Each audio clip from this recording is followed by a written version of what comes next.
Ibu bapak, saudari-saudara, sobat Komsos yang terkasih dalam Kristus. Selamat berjumpa kembali dengan Renungan Minggu Komsos Gereja Santa Maria Immaculata, Paroki Tarakan.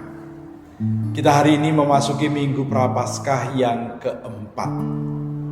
Bacaan Injil yang akan kita renungkan diambil dari Injil Lukas bab 15 ayat 11 sampai dengan 32. Perikop kali ini cukup panjang, tapi kita sudah biasa mendengarnya. Karena perikop ini mengisahkan tentang anak yang hilang. Lukas pada bab 15 menceritakan 3 perumpamaan untuk menjawab keluhan dari orang-orang Farisi dan ahli-ahli Taurat terhadap kedekatan Yesus dengan orang-orang berdosa dan pemungut cukai. Lukas menjelaskan dengan domba yang hilang, dirham yang hilang, dan anak yang hilang. Yang kita baca pada minggu keempat Prapaskah ini kisah tentang anak yang hilang. Sebetulnya judul yang lebih tepat dari kutipan ini adalah Bapa yang murah hati daripada anak yang hilang.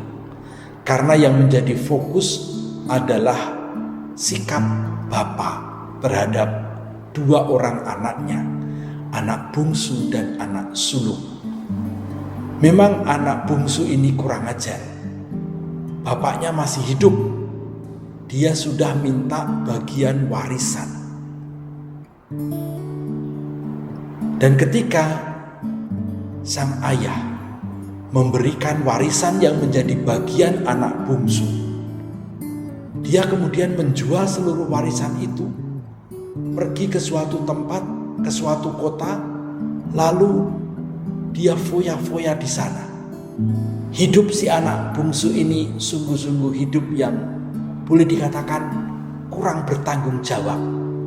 Karena dia tidak menggunakan apa yang diwariskan oleh bapaknya itu dengan bijaksana, dengan baik. Sehingga ketika di kota itu terjadi bencana kelaparan, anak itu ikut menderita. Dia jatuh miskin, bahkan hartanya habis. Dia kemudian bekerja sebagai penjaga babi. Dia ingin makan ampas yang untuk makan babi, tapi ternyata dia tidak bisa mendapatkannya. Akhirnya dia menyadari bahwa di rumah bapaknya semua orang makan cukup. Dia di situ kelaparan. Dia memutuskan untuk pulang kembali ke rumah bapaknya. Bukan untuk menjadi anaknya lagi, karena hak sebagai anak sudah dia ambil dengan minta warisan. Dia ingin menjadi budak dari bapaknya, karena di rumah bapaknya budak pun hidupnya terjamin. Yang mengherankan, ketika anak ini pulang, ayahnya melihat dari jauh. Dia kemudian keluar rumah, menjemput anak itu. Ketika masih di jalan, anak itu dipeluk, dicium, dan dia kemudian menuntunnya pulang, masuk ke rumah. Belum sempat si anak bungsu ini mengaku salah dan minta supaya menjadi pembantu saja, ayahnya langsung minta supaya diadakan pesta, menyembelih lembu, kemudian diberi cincin, diberi pakaian. Artinya kedudukannya sebagai seorang anak dipulihkan kembali. Ayahnya begitu bersuka cita karena anak yang hilang ini sekarang ditemukan kembali. Yang mati hidup kembali. Sementara anak sulung, dia ada di luar. Dia sedang pergi ke ladang. Dia seorang anak yang rajin. Dia anak yang penurut. Dia anak yang selalu tinggal bersama dengan orang tuanya. Namun ketika dia pulang dan dia mendengar di dalam rumah sedang ada pesta, dia tidak mau masuk. Dia memanggil karyawannya dan bertanya, "Ada apa ini?"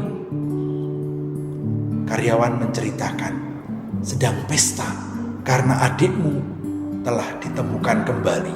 Adikmu telah pulang." Si sulung ini langsung ngambek. Dia tidak mau masuk rumah. Sehingga ayahnya kemudian keluar rumah. Ayahnya menjemput dia. Ayahnya membujuk dia. "Ayo pulang, ayo masuk ke rumah. Karena adikmu sudah ditemukan. Adikmu sudah pulang. Dia yang mati kini sekarang hidup lagi. Ayo kita bergembira, ayo kita berpesta."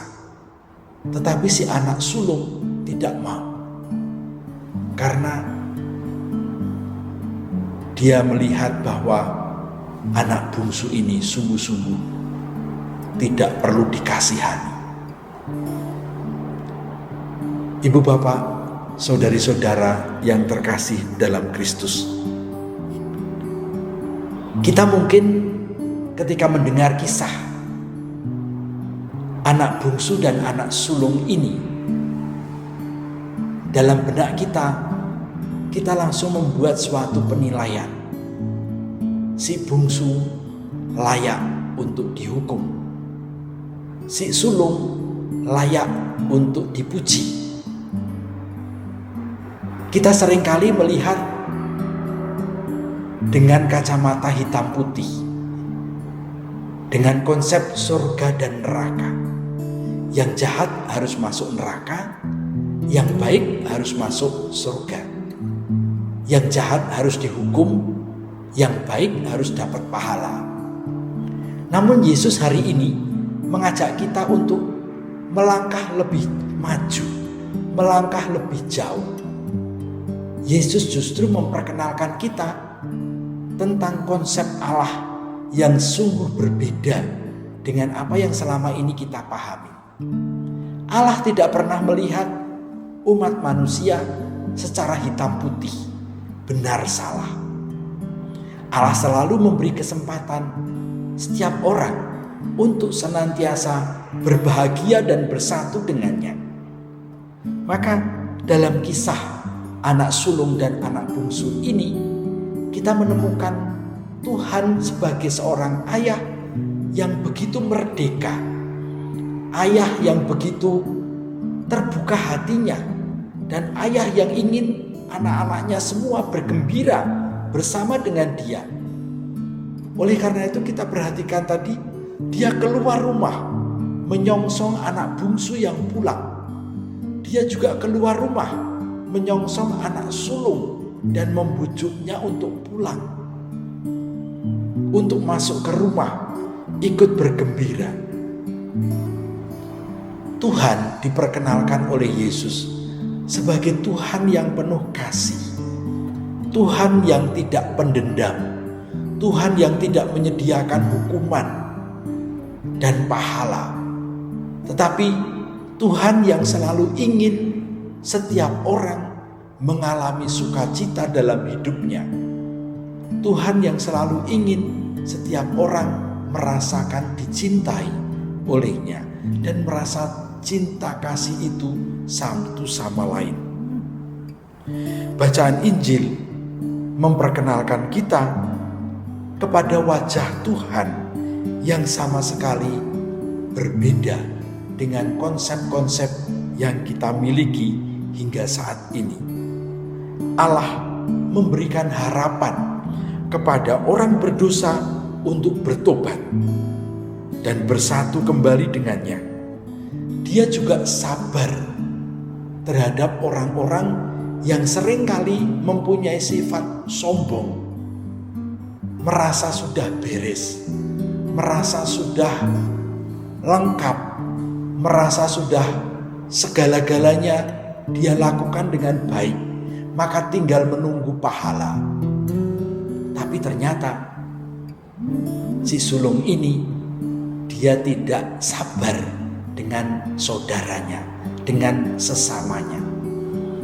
Ibu bapak, saudari-saudara yang terkasih dalam Kristus, masa Prapaskah ini sekali lagi mengajak kita juga untuk bertobat dengan membongkar konsep-konsep kita tentang Tuhan yang seringkali keliru. Kita yang sering membayangkan Tuhan itu menghukum, Tuhan itu memberi pahala, Tuhan itu siap dengan suatu balasan yang salah dibalas dengan kejam, yang baik dibalas dengan pahala. Tetapi kita menemukan di sini Allah adalah Allah yang penuh kasih, Allah yang sabar, Allah yang juga terbuka untuk menyambut setiap anaknya yang pulang. Allah adalah Dia yang memberi, mengajak, mau berbagi kegembiraan, baik dengan orang berdosa yang bertobat maupun dengan orang baik yang seringkali agak sombong.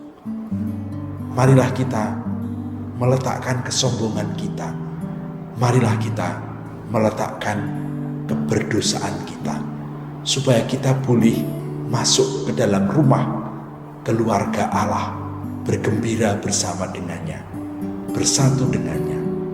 Amin.